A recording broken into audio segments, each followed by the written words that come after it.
Sister Rosemary, Assalamu alaikum. Alaikum salam wa rahmatullahi wa barakatuh. Thank you very much for sparing the time and coming to see us today. It's my pleasure.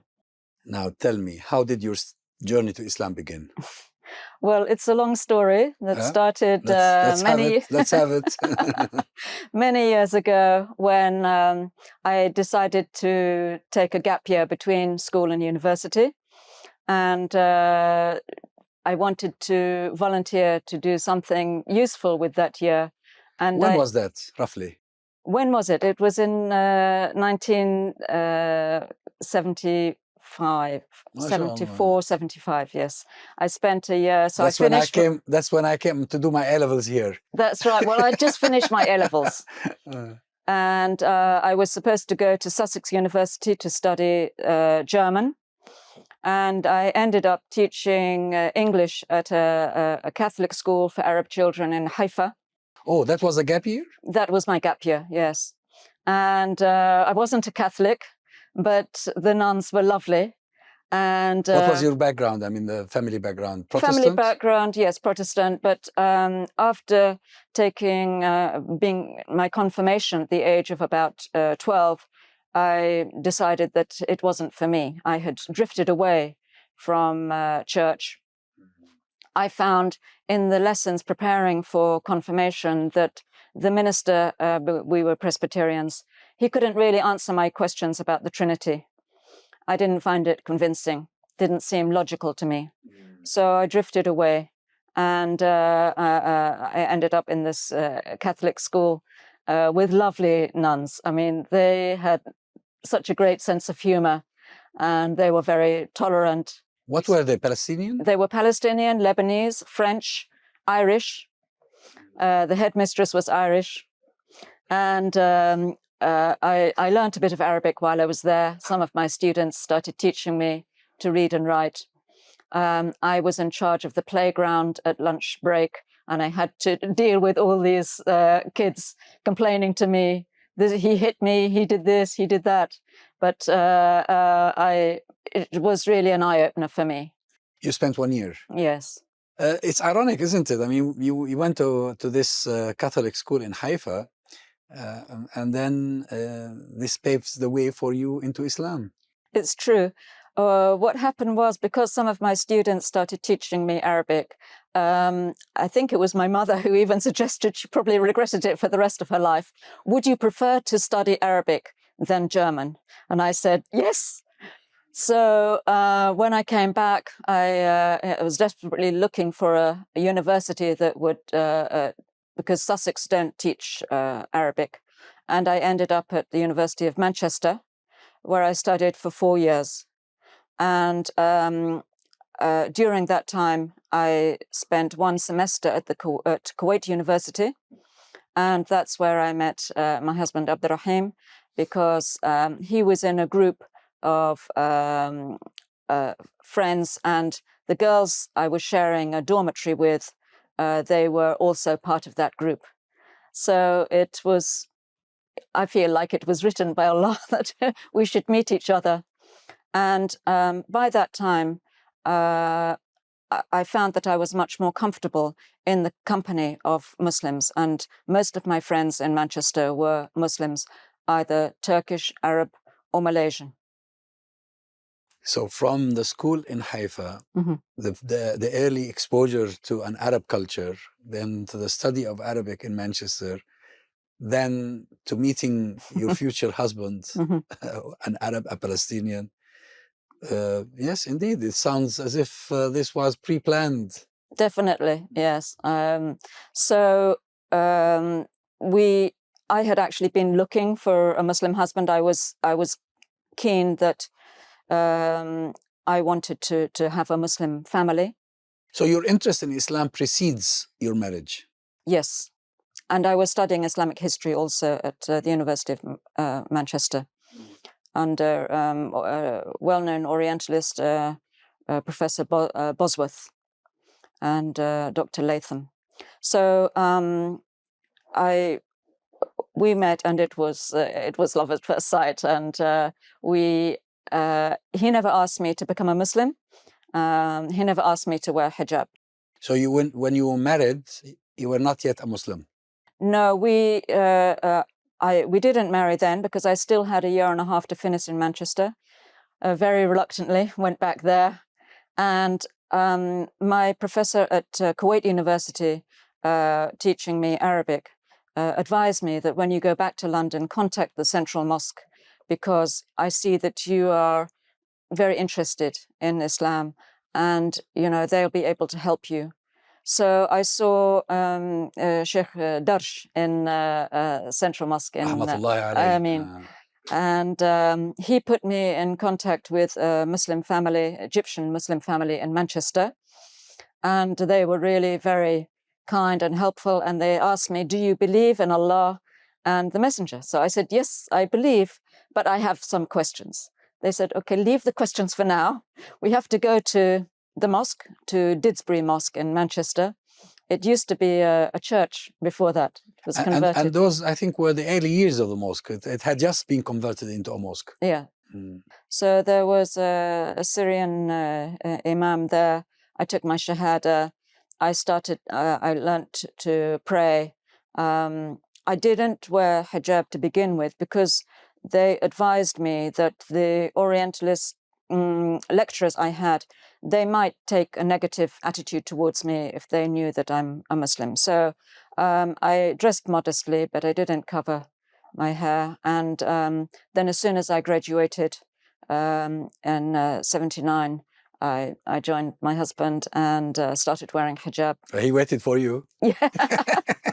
He insisted that I return. I was ready to give up my studies, all in love, And he said, no, you've got to go and get to your bachelor's. I went, So it was a form of engagement, wasn't it? Yes, that's right, yes. And we had the Katib al-Kitab, or the official marriage certificate before I graduated. Now, throughout this process, was your family aware of what was going on? Yeah, he actually came to London in the Arab fashion to ask permission from my father to marry me, and the response from my mother was very negative. From my father, he was more open-minded, but he had reservations because he, knew about divorce being very easy in Islam. He knew about men having the right to 4 wives. So he was concerned about these issues.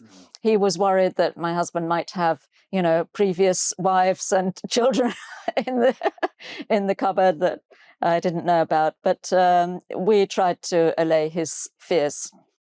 Though usually in the English culture or in the Western culture, if a girl loves a boy, then they decide to get married, the family really doesn't see much of a problem. It's your choice. You go ahead and do it.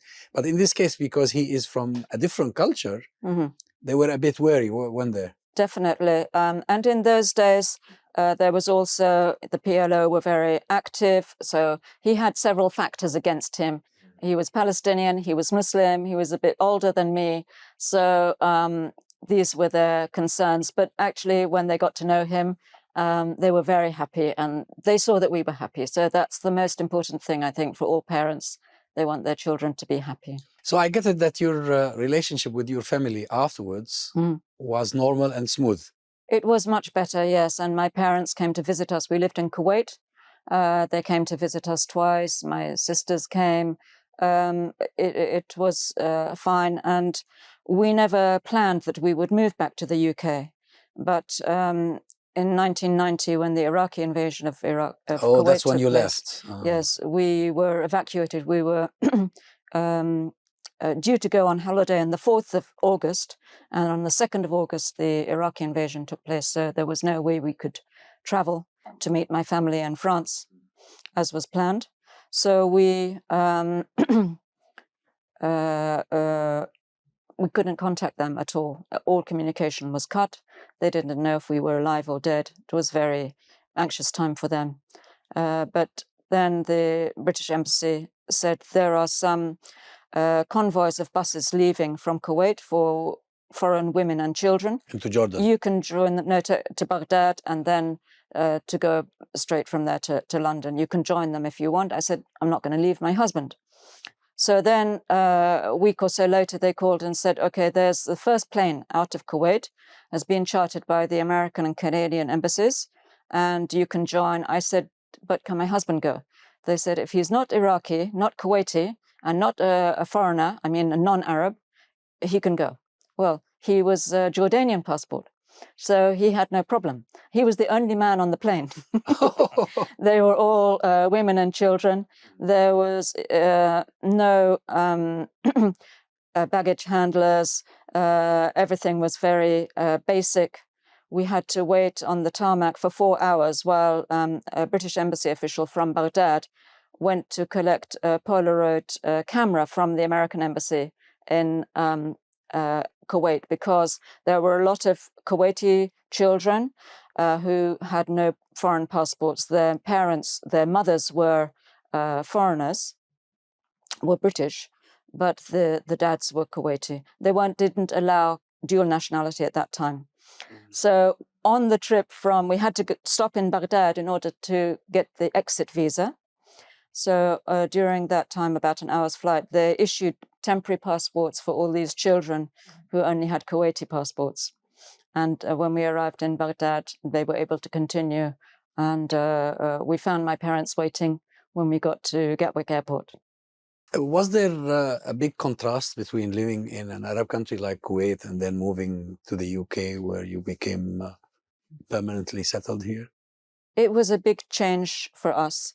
We did have a flat, fortunately, so we had accommodation, and Allah subhanahu wa ta'ala provided work for us. We didn't even ask for it.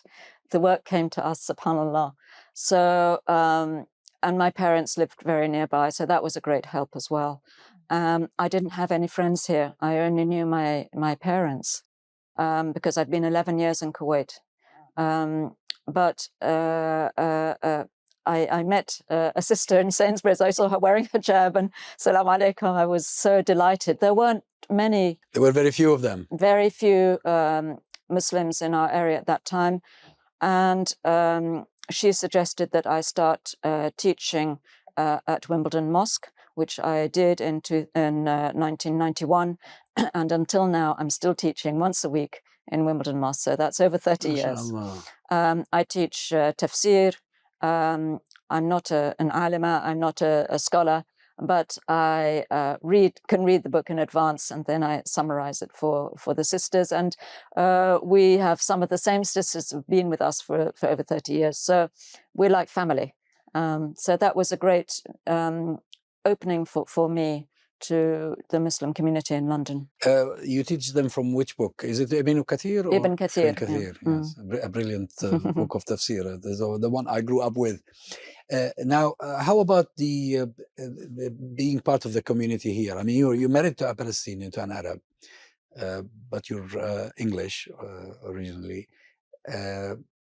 Which community would you consider yourself to be part of here in this country? Probably the South Asian community. They are more numerous. There are Arabs in our area, but they're not necessarily practicing. So, and of course, a lot of the South Asians are not practicing, but those who are, are delightful, and those are my close friends. I have Arab friends as well, but they're not as many as. And we, through this mosque lessons, we found there's a need for some community activities. So we set up a dish party once a month for Muslim families in the area. It was really to help the children who felt isolated at school. They didn't feel that they belonged. And so through the dish party, they found there's other Muslim children in the area. It was a great opportunity to network and to help and support each other. And so that's been going on now that children have grown up and got their own children. And we still continue to meet and as grandparents now. What about the community of converts? Is it flourishing? Yes. So in the last few years, I've joined, I've been privileged to give lectures to an organization called Turning Point Academy, which provides support and teaching for revert sisters after they accept Islam. And they have lessons in Good Street at the Muslim League and in Mitcham, and they provide one-to-one teaching, and then and they provide refreshments, and then at the end there's a talk. So I have been privileged to give some of these talks on different aspects of Islam, and it's really inspiring to hear some of the stories of the sisters, who often face a lot of opposition from their families and friends, and they do need that support. More recently, I've also become involved with some sisters attached to Kingston Mosque. And so Tuesday evenings, we have a Zoom class. We had one last night. And so, again, they are really inspiring. And some of them do need a lot of support as well. So I really enjoy being involved with these two organizations. Apart from the difficulties faced by new Muslims from their own families because of opposition, because of rejection, some have even worse experiences, persecution. Apart from that, what do you see as main obstacles faced by new Muslims in this country? I would say that yes, they face obstacles. Because of the hijab, maybe some sisters find it difficult to get work, or maybe the restrictions, they don't want to be involved with riba or interest, so that rules out banks. They don't want to be involved with alcohol, so that rules out supermarkets. So, the opportunities maybe are reduced. But nevertheless, I'm proud to say there's many revert sisters in high positions in the government and in business and so on. In my time as a university lecturer, I saw a big change in the students who were attending, that they became a lot more confident and a lot more integrated, I would say, in British society. They had an identity as a British Muslims. And I think the same applies to many of the reverts, that they are gaining confidence and able to operate, to work and function in society. And I think in London we're really fortunate that there's a lot of tolerance. I don't think it's the same in all parts. Much more cosmopolitan. Yes, it's not the same in all parts of the UK. Now you lectured. Where did you lecture? Yeah, so I was, for 20 years, I was a lecturer in Arabic at the University of Westminster. My university. And I really enjoyed my work. I didn't regard it as work because I enjoyed meeting the students. Every day it was something different. It was always stimulating. Fantastic colleagues, great support, very diverse university. I think one of the most diverse in the world. Large number of languages and backgrounds amongst the staff and mainly amongst the students, I would say. A lot of Muslims. A lot of Muslims, yes, and great facilities with prayer rooms, wudu facilities. Islamic society is very active, and I managed to arrange for many of them to go and study abroad for a year, or and visits also to Muslim cities. Now, I guess because Arabic is the language of Islam, the language of the Quran and the Hadith, teaching Arabic can be a way of da'wah. Well, absolutely, and that's what I found in Kuwait, that it was my professor there who encouraged me, and he did teach us quite a lot about Islam through the lessons. So I was always careful not to preach, and careful, not to offend anybody, because not all the Muslims, all the students were Muslim. There were quite a few, and sometimes quite fervent Christians. So I had to tread carefully. I didn't want to offend anybody, but I felt just by showing by wearing the hijab, by showing that I hope I was fair and friendly, that I gave a good image of Islam. And generally, the reception was positive? The reception was positive. Of course, the Muslim students were delighted, and I gave them opportunities sometimes to recite Quran or, to show their strengths. Some of them were really outstanding in tajweed. You have children? I have children. How was bringing them up in this country? It was challenging. I chose not to send them to, or we chose not to send them to Islamic schools. In those days, they were just beginning, and they were still. So they went to public schools. So they went to, they went to normal schools. But so by providing extra activities and making sure that they had Muslim friends, that they were involved in the community, that they went to the mosque, that they went to Arabic school, although they didn't like it. We tried many different Arabic schools. The one in the weekend. The ones at the weekend. They Even our children don't like it. They resent going to school at the weekend.